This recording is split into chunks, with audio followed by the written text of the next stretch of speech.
Greetings and welcome to Mount Olympus. I am Hercules Invictus, and tonight on Living Mythology, I'm proud to bring you Brian's Drive-In Theater with Brian Walke. And today we return to the beach. Can you feel the heat of the sun? Can you hear the seagulls crying out? I'm looking forward to it, Brian. How are you? I'm well tonight, Hercules. How are you? I'm doing fantastic, and I'm looking forward to returning to this genre. Me too, for a lot of reasons. For one thing, it was such a I love genres that are very finite. You can almost watch every movie in the genre. You can't do that with horror or science fiction. Well, I mean you Right. could, but you wouldn't get anything else done. But you can do it with some genre, and the Beach Party is one of those. It only lasted really just about 4 years or so, but the genre it was a lot of fun. The movies were a blast, and it really starred. Most of the movies in Beach Party genre starred a certain subset of actors. A lot of people, when you mention Beach Party films, they think of Annette Funicello and Frankie Avalon I because they do. were, oh yeah, they were in the first one. It makes perfect sense, and they were most heavily identified with the genre. And in Frankie Avalon's case, maybe too much so. He tried to break away from it, and gave it a really good shot too, but just didn't come together for him. Whereas Annette just sort of rode that persona for the rest of her life, and to her advantage as well. I'm not too sure if there have been many other actresses who come off as genuinely kind and what's the word I'm looking for? Just an all around good person, somebody that you you would like to get to know, somebody unaffected by maybe fame. I'm not sure how wealthy she was, but you know what I She was a mouse tear. I remember her from the mean. Mickey Mouse Club, uh, and then seeing her in the beach movies. It was, oh wow, that's what happened to Annette. Well, when we were kids, she used to do the Skippy peanut butter commercials. Yes, yes, I remember those.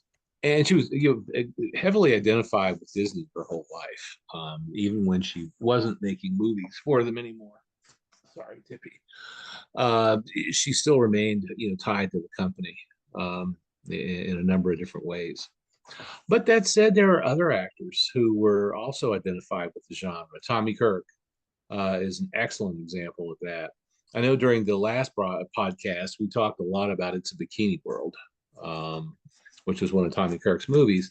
But he actually did several beach party movies and some that were adjacent, but not really beach party movies. And he's in the very last American International beach party film, which is The Ghost in the Invisible Bikini. And I was fortunate enough to get to know a couple of the cast members from that film. Awesome. Uh, well, Aaron Kincaid was one of them. He's one of the stars, along with Tommy Kirk, Deborah Wally, Quinn O'Hara. I got to know her really well, and just one of the sweetest people on earth. There are a couple of surprises here, though. Basil Rathbone is in it. He has a really fun role. He gets to chew on the scenery some. He seems to enjoy himself too. He doesn't seem to mind being in this beach party movie. Nancy Sinatra is also in it. They shot it before These Boots Were Made for Walking, which was her first hit. Before that became a hit. And she did some acting as well. She was in several films like Get Yourself a College Girl. She was in Speedway with Elvis and a few other movies. Um, but she is singing a song that was written for the film. And AIP's rock music, it, it usually just misses the mark somehow. Uh, I don't know why, but it does. Also, there are a couple of interesting things about this movie. It was originally shot as a musical, and almost all the Beach Party movies had some form of music, whether it was some popular acts from the day or some songs written and sung by a certain subset of actors. But in Ghost in the Invisible Bikini, which had a different working title, it was supposed to be a full-on musical where everybody, took a turn. Um, they cut a lot of that out, according to Aaron, including Aaron's number, which I don't think was played very well with him. I would say, he could really sing. He could do so much with his voice, and I would love to have heard it. But Quinn gets to do a number, and there are several musical interludes here or there, depending. I mean, for coming from different cast members, but not everybody got to do it in the end. And as a way to kind of pull it away from the musical and to make it more, mock terrifying, they hired Boris Karloff to do these segments that they interspersed in the movie to try to pull it together a little more. And Susan Hart is also in these segments. Susan Hart was an actress in the early 1960s who wound up marrying James Nicholson, who was half of American International Pictures. Hmm. And she seemed to retire, following that film. And Nicholson died really young in 1971, and she wound up with the rights to a number of American International's films. I couldn't tell you which ones, but I do know that she controls some of them. Anyway, according to what Aaron told me about it, he didn't know Tommy Kirk that well.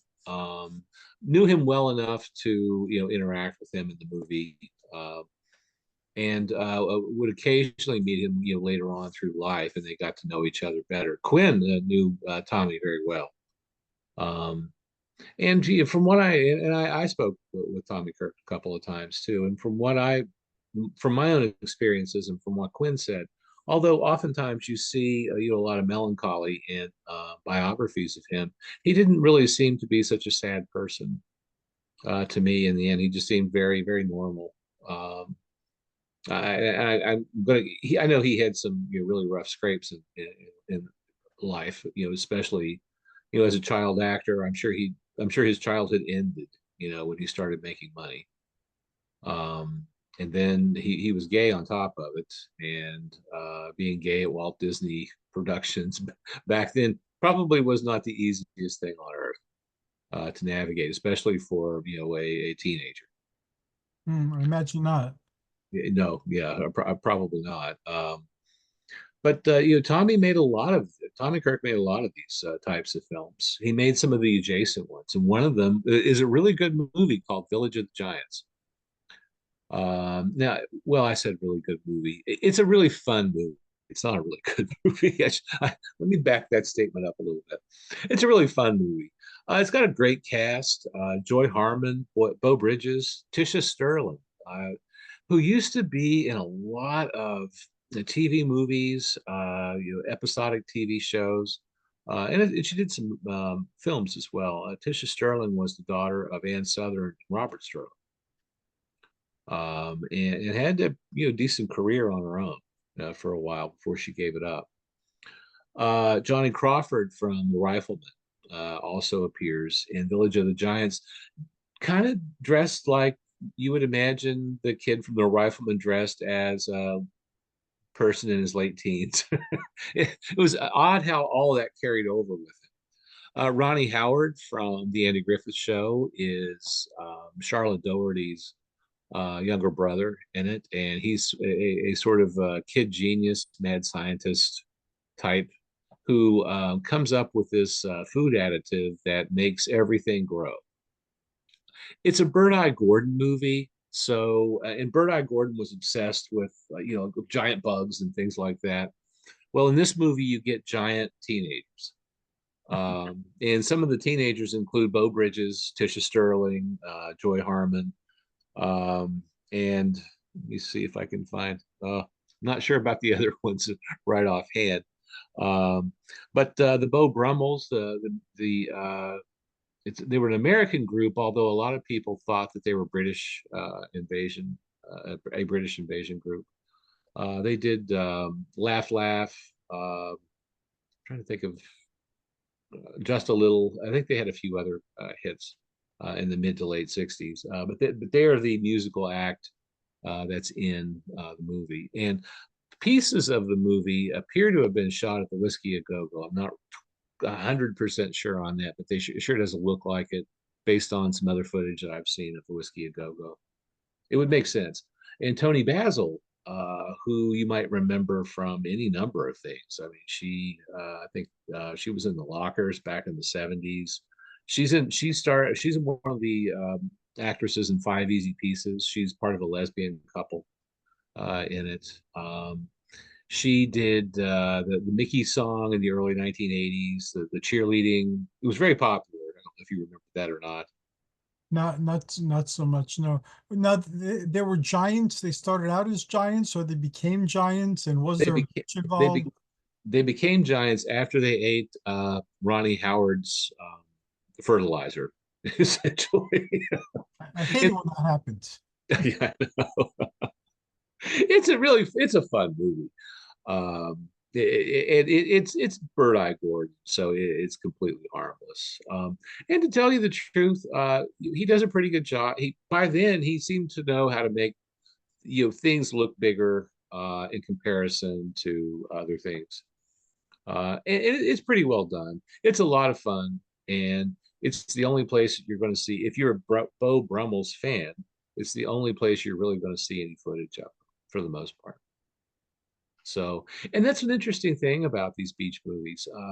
Some of the acts that you see in them, it might have been one-hit wonders, and this might have been the only real footage that exists of them, at least professionally shot. Um, there's a number of films like that, and Village of the Giants is certainly one of them. Another beach party adjacent movie that I love, and Aaron Kincaid was in this one as well, is Ski Party. Now it's a beach party movie, but it takes place on the ski slopes. Okay. And to tell you the truth, I love the way it was shot because a lot of the beach party movies, I mean, they did do some location shooting on them, but a lot of them were soundstage. It's easier to control, noises and things like that. A lot of Beach Party is shot on location out of doors in Sun Valley, Idaho, and it's shot well. To tell you, I don't know who the cinematographer was, but it's done well. And some of the vistas, just the backgrounds, there's action going on, obviously, but just some of the backgrounds are really stunning. I've never been to Sun Valley, but I would love to go just based on that movie. And this movie is a takeoff on Some Like It Hot. Okay. Frankie Avalon and Dwayne Hickman are buddies, and they have crushes on a couple of co-eds that they go to college with, and that's Deborah Wally and Yvonne Craig, Batgirl from Batman, and from How to Frame a Fig. And Yvonne Craig used to be in a lot of stuff. Mars Needs Women, she was in that. And the movie is all about Frankie Avalon and Dwayne Hickman trying to get together with Deborah Wally and Yvonne Craig, and the only way that they're able to do it for some reason is to get in drag. And I'm not really sure how that helps you get the girl so much. Maybe you Uh, can also eat fertilizer. yeah, well, that too.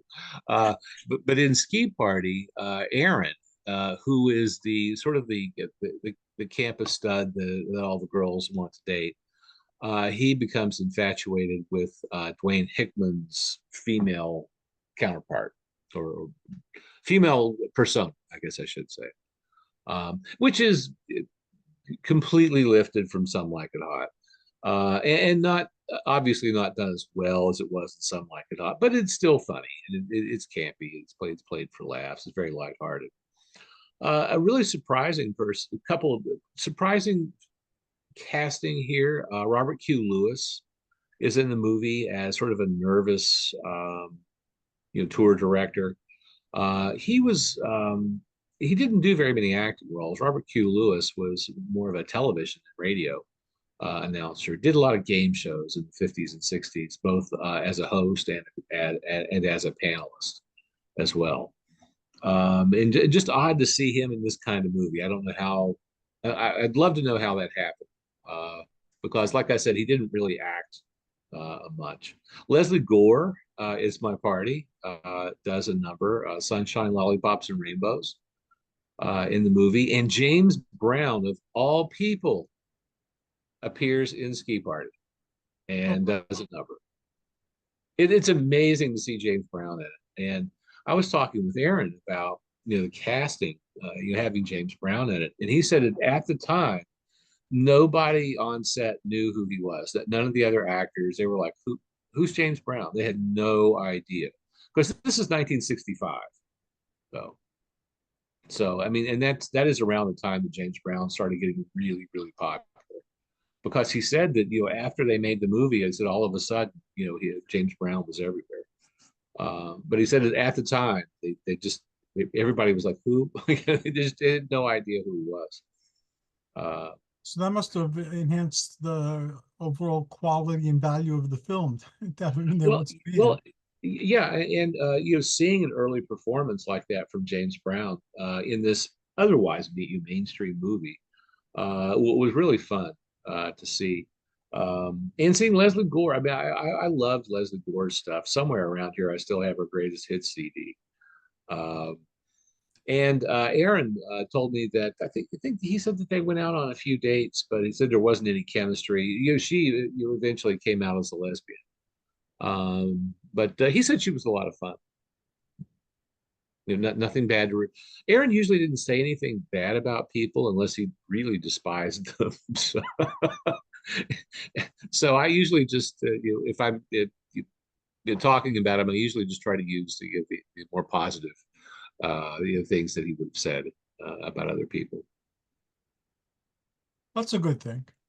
Oh yeah, yeah. I mean, I've shot my mouth off about people too. I wouldn't want people to repeat it after I'm dead. One beach party adjacent film that I've always wanted to see and have never been able to get a copy of is called One Way Wahine. I have never been able to nail down a copy of this film. I've never seen it. I would love to because Joy Harmon's in it. And she didn't make very many films. I have a page devoted to her on drive-ins, on the drive-in website, but I've never been able to see this one. And it's an Anthony Isley film, and I have an odd fascination for Anthony Isley. I don't know why, but I think I've seen just about all of his films except for this one. I cannot find it. The Edgar Bergen, and Charlie McCarthy. Yeah, Yes. Edgar Bergen's in it. So that's kind of, I think, interesting casting. And Alvy Moore, who was in Green Acres, he was Mr.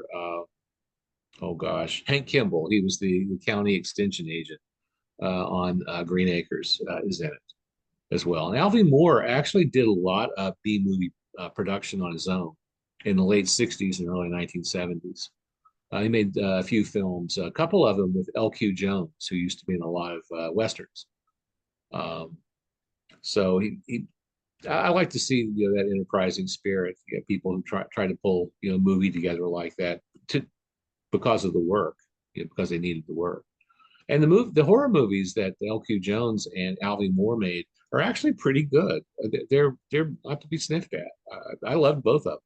One of them is called Brotherhood of Satan, and I can't remember the other title right off the top of my head. They're both pretty fun and scary, creepy. And L.Q. Jones, I think, appears in both of them. But anyway, I've never been able to see One Way Wahine, and it's breaking my heart because I would love to see it.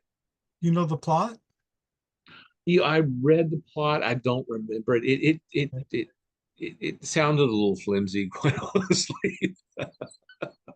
But to tell you the truth, at this point, I do not remember what the plot was. Yeah, Um, do not give up though, because I remember I've always wanted to see the 1910 Hercules cartoon, and I couldn't find it for decades. And then I went to the library and looked around, and one of the collections had the 1910 cartoon. So wow. found it on eBay or Amazon or one of those places, and waited till it got where I had no problem affording it or justifying spending the money on it. And now I own it. And it took decades, but I finally got to see it. So who knows? Yeah, several people over the years. I have a couple of photos on the website from the movie. I think they're both lobby card photos or something like that.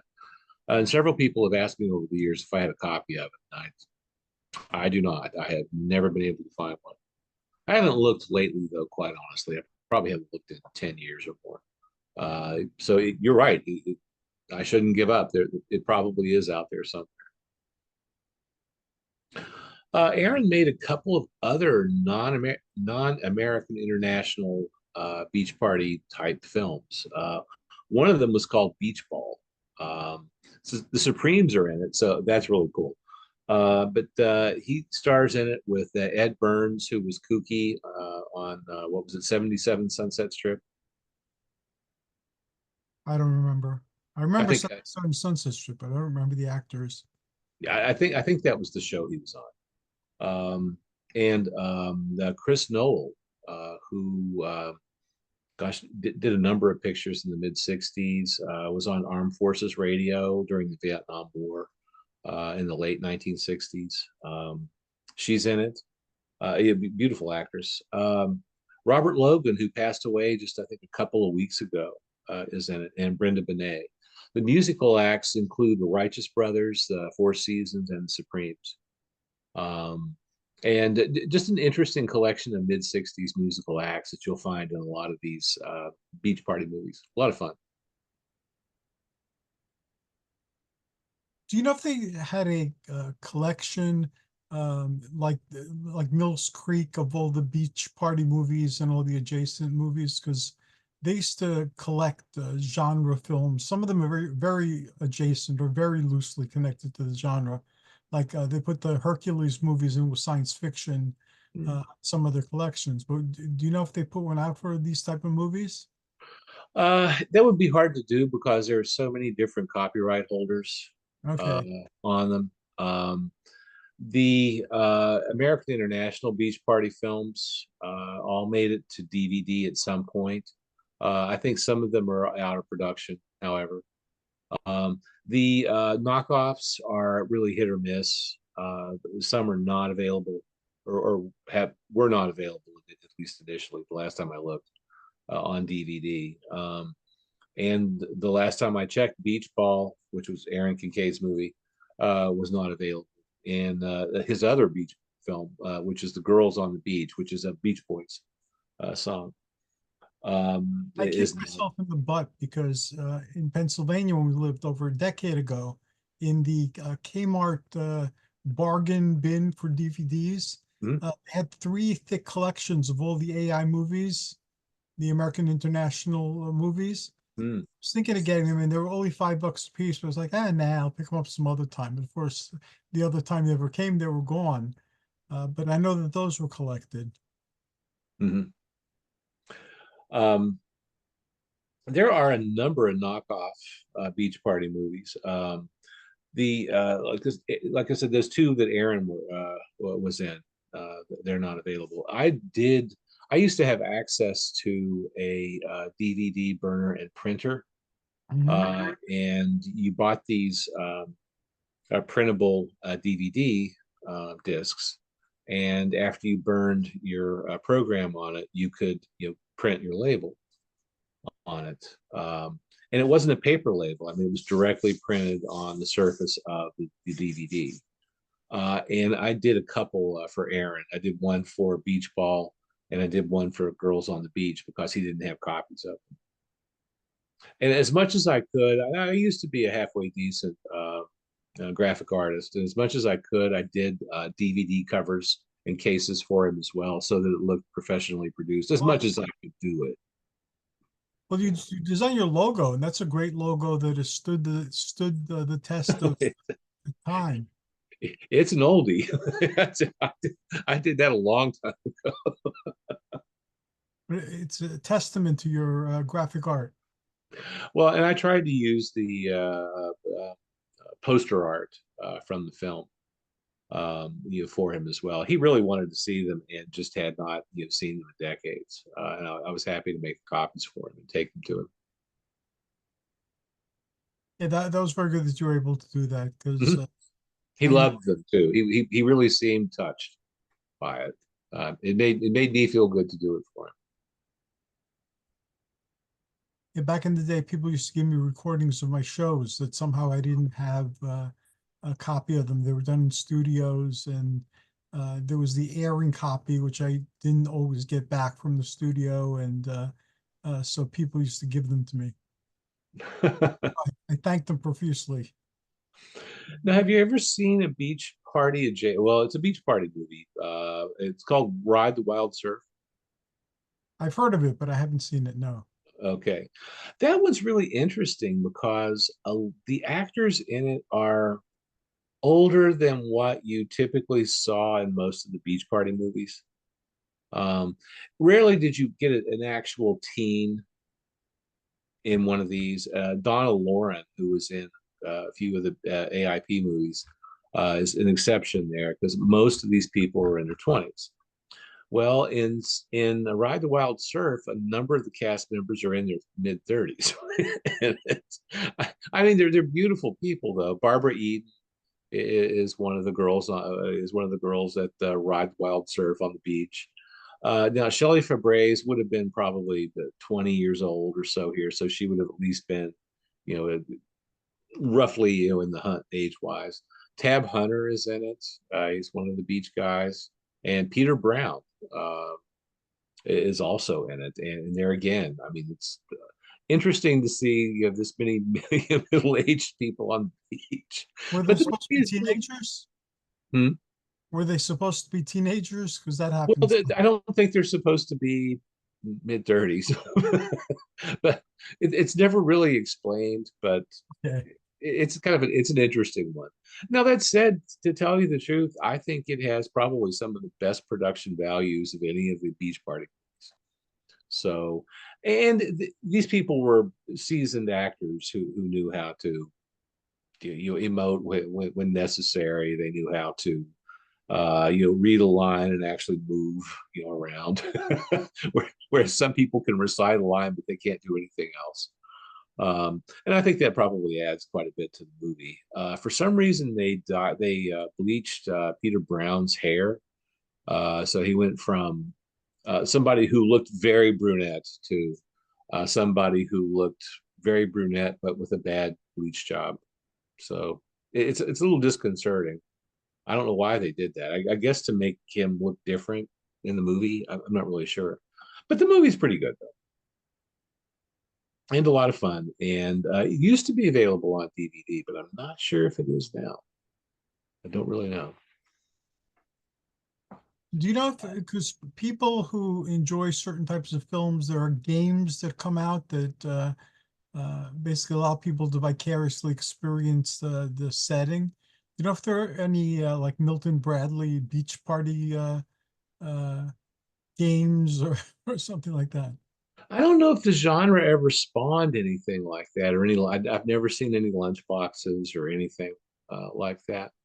I don't any marketing that there was for the American International Beach Party movies typically came in the form of an album. They might, yeah, for some of the movies, they compiled the music from the film into an album and would release it under Donna Lauren's name, perhaps, or at least with her picture, on the cover, or sometimes Annette, would also be the focus of the albums. But there wasn't a great deal of other marketing for them. That's a That shame. wasn't Well, that wasn't really American International style. They like to sort of hit and run. They liked bright, splashy posters to promote their product. Then their product played your town, and then that was it. Just out of there. Because recently I started collecting things for Mighty Hercules, the cartoon. Mhm. And I remembered fondly the tattoos that they had when I was a kid. I think they came with bubble gum, and you get a tattoo and you would wet your skin and put the tattoo on and it would transfer. And I was surprised to find that you can still get the tattoos. Some people still have them. And they were selling them on eBay or Amazon or one of those other sites. So I was wondering if you're an aficionado of beach movies. There must be something. Color forms, one of those traceable things that you lift and erases, or There wasn't really much marketing around them. And like I said, most of that would have been in the form of, like a 45 or a soundtrack album, something of that nature. Um, Maybe that's why the genre didn't last. There really wasn't any marketing, and there was so much going on in the country. And that was a pretty tumultuous time, and I think a lot of things changed between 1963 and 1967. I think there were some yeah. big global shifts in culture, and I think that was the where the Beach Party film died. Maybe they were too light and fluffy, and people wanted more meaningful films. But they did influence the culture. I remember because I was a child when these movies were playing. They set in my mind the idea that when you become a teenager, you do a lot of surfing, at the beach, and you dance, you dance a lot. And until I discovered otherwise, that was kind of like the impression I had inside my mind that when I become a teenager, and I'm in high school, that's what life's going to be like, dancing a lot and surfing on the beach and doing things like that. It sounds like an idyllic childhood, if you ask me. It doesn't sound bad at all. No, it doesn't. I lived in New York City though, so it wasn't likely that I'd be surfing or doing things like that. But I thought I would. Well, but the coast wasn't that far. That wouldn't have been too hard. Next lifetime. Yeah, too old to surf now. Yeah. That looks very hard on the hips and knees. I don't think I would want to do that.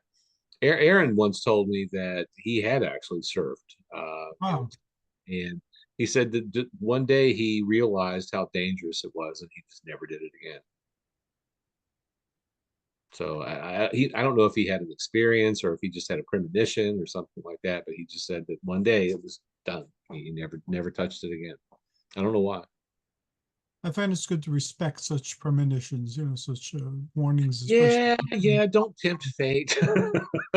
I agree with that. If something like that pops into your head, perhaps it did it for a reason, a good reason. I'm in agreement. How about you? Did you ever surf or dance around on the beach? Or I am one of the clumsiest individuals you will ever meet.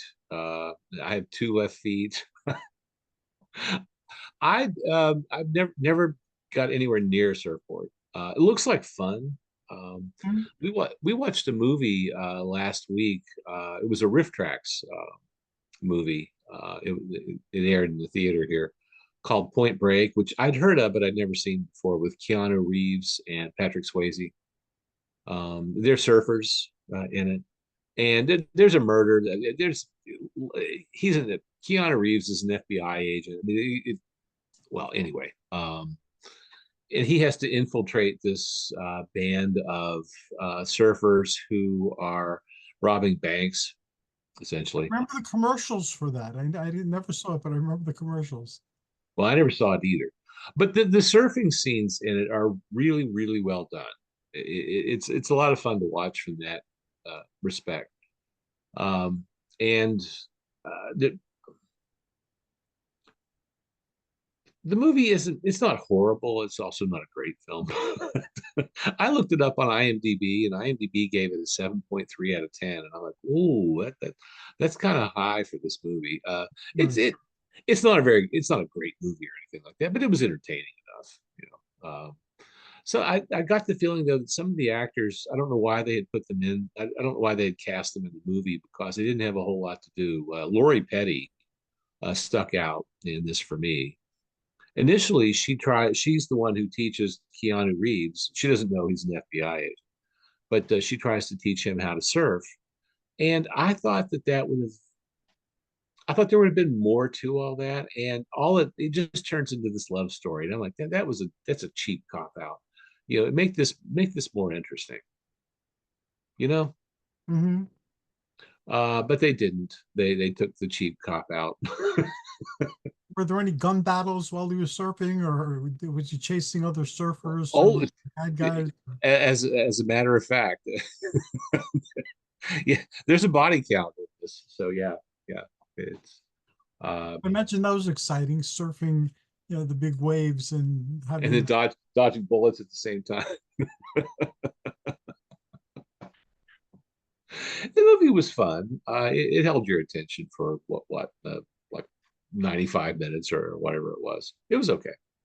And the guys at Riff Tracks, Bill Corbett, Mike Nelson, and Kevin Murphy did a great job with it. They lampooned the movie where they should have. I thought they did a good job writing the lines for it. They usually do. Mhm. And I want you to know that I actually found the movie that you had said was horrible in a dollar bin or a $1.25 bin. Peter Benchley's The Beast. Oh, the Beast. I Or said it was horrible. yeah, you said it was horrible. So maybe it's not The Beast. Maybe it was something else. But it was a Peter Benchley The Deep, maybe. The Deep. Oh, the Deep is horrible. Oh yeah. Oh yeah.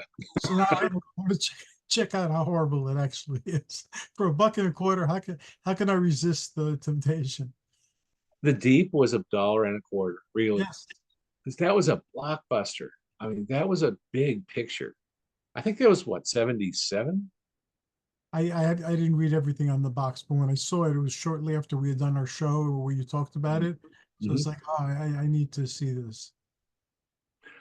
Well, the cinematography is good. It's pretty, if that makes any sense. But that's where it ends. There is no script there, and Nick Nolte just mumbles through it. It's just not a very good movie. It should have been. I mean, it has a great cast. Jacqueline Bisset's in it, and she used to be in. She was in every big picture there for I don't know, like 10 years or so. Also, beach party movie, not beach party, but beach movies that were horror. Like I remember Breeders, one of the films titled Breeders. And then there was Jaws type of movies that took place on beaches. So there were a bunch of really horrific things happening on beaches. I'm surprised there weren't any parodies of that, like trying to mix that with the carefree well, realism of the beach party movies. a lot of those are a lot of the rip-off or takeoff films. And there was a host of imitators after Jaws. I don't Yeah, know how many shark movies came out. A lot of them were Italian. And they would hire American actors. Tentacles, that's a movie that comes to mind, which is an Italian film. But they hire Shelley Leonards and people like that, to be in them. And uh, the and they are you're right. They are sort of beach adjacent in that they take place close to the water. Um, and Jaws has a number of beach scenes. yes, And what a terrific film too. yes, I've agree. probably seen that 50 times,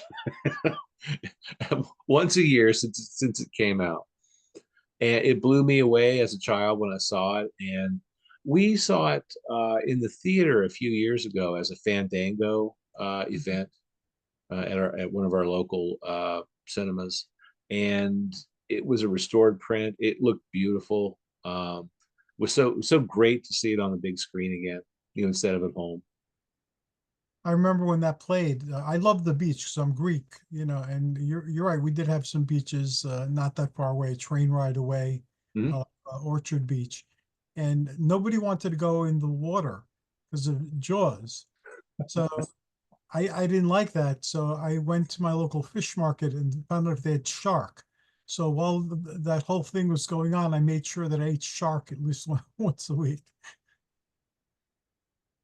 So I had shark steaks very often at the time. I've heard a lot of people say that. I don't.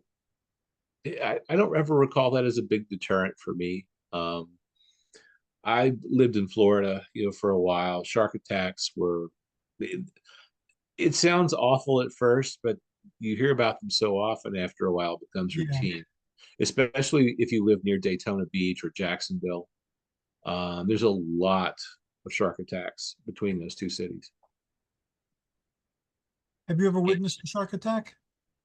No, but I can remember seeing hammerheads in the water.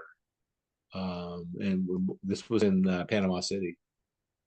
I remember once in Poros, an island in Greece, I witnessed a shark just come up and like grab somebody from a pier. It was a kid, and just it happened so quickly.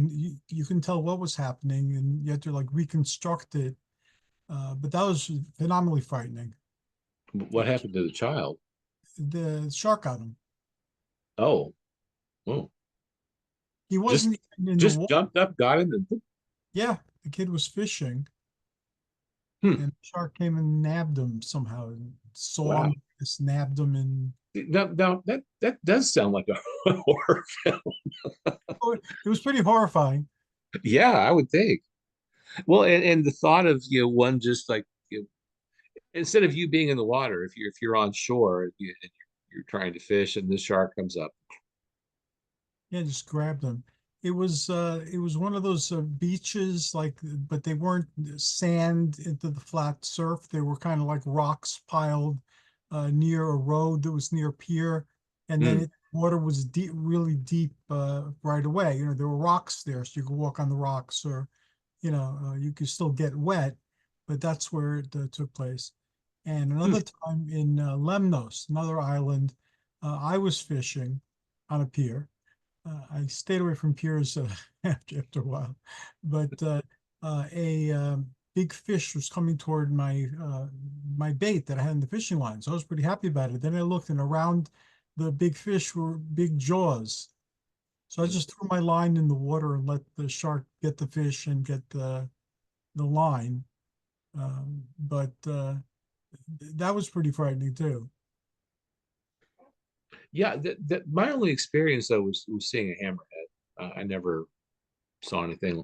I did see a couple of weeks ago in Lake Erie that there was this pretty good sized alligator Oh wow! I didn't know swimming that there were around. alligators in Lake Erie. There aren't supposed to be. Okay. Unfortunately, what happens around the Great Lakes is that people will get reptiles as pets, and when they get too big to manage or they get too expensive to feed, they just dump them in the lake, which is horrible because those lakes freeze over. Yeah, I was wondering about that. How could the alligator? Because usually you find them in warmer climes like Florida and Right. Now, these were former pets, that yeah, yeah, I would hate to. That's one thing I really like about the Great Lakes is that you don't have to worry, about, yeah, yeah, so some, prehistoric reptile, getting you, or a shark or something like that. But dang, I mean, can't trust Lake Erie, at least not now. no, no. And they've found them in Lake Michigan too. Superior is probably too cold for anybody to do that. I think the animal, the being would die. I would think. We were on Lake Superior just for a couple of days when we were doing our Great Lakes tour, and that water seemed like it had just thawed. I mean, it just felt so cold. I, ooh, I don't see how anything could live through it. Ugh. I remember the song, the record, the Edmund Fitzgerald. That's when I think of when people say Lake Superior. Well, actually, we went to Whitefish Point where the Edmund Fitzgerald Museum is. Oh Uh, wow. and Whitefish Point is fairly close to where the wreckage, it's not that far from where the wreckage is. The wreckage is in Canadian waters and is deemed a grave site, so it can't be plundered. Well, it could be, but not legally. I heard that Athena said that there are bodies down there that are so waxed over from the cold, and you're not allowed to take them out. You know, even if you're Right. family and you locate one of your family members, and these bodies kind of bob around and follow people, divers around, and that it's pretty eerie.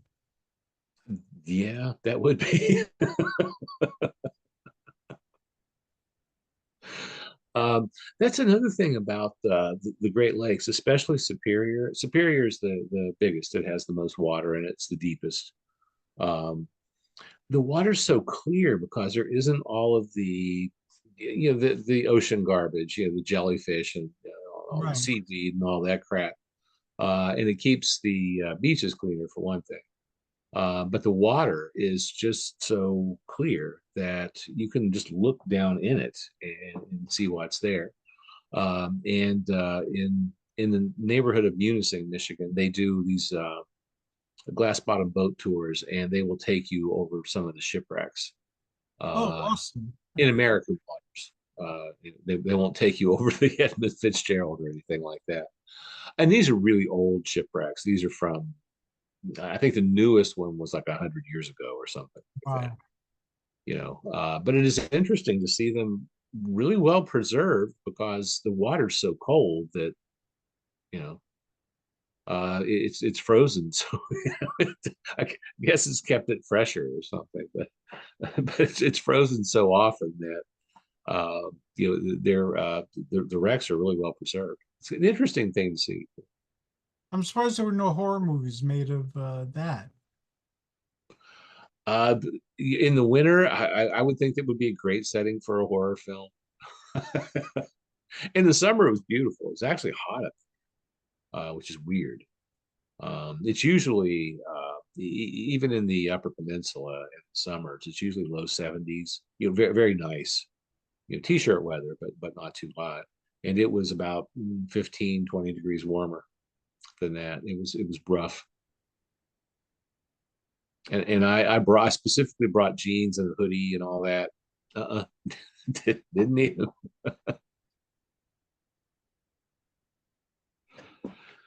Anyway, I guess we should get back to the topic of the Okay. beach party movies. One of my favorite adjacent movies, which used to be really hard to find, is a really obscure movie that Greg and I stumbled upon about close to 40 years ago, back in the 80s. It's called Come On, Let's Live a Little. Hmm. Uh, and it's more of a musical than most of these types of films. Bobby V is one of the stars from Red Rubber Ball. Trying to think of Come Back When You Grow Up. Um,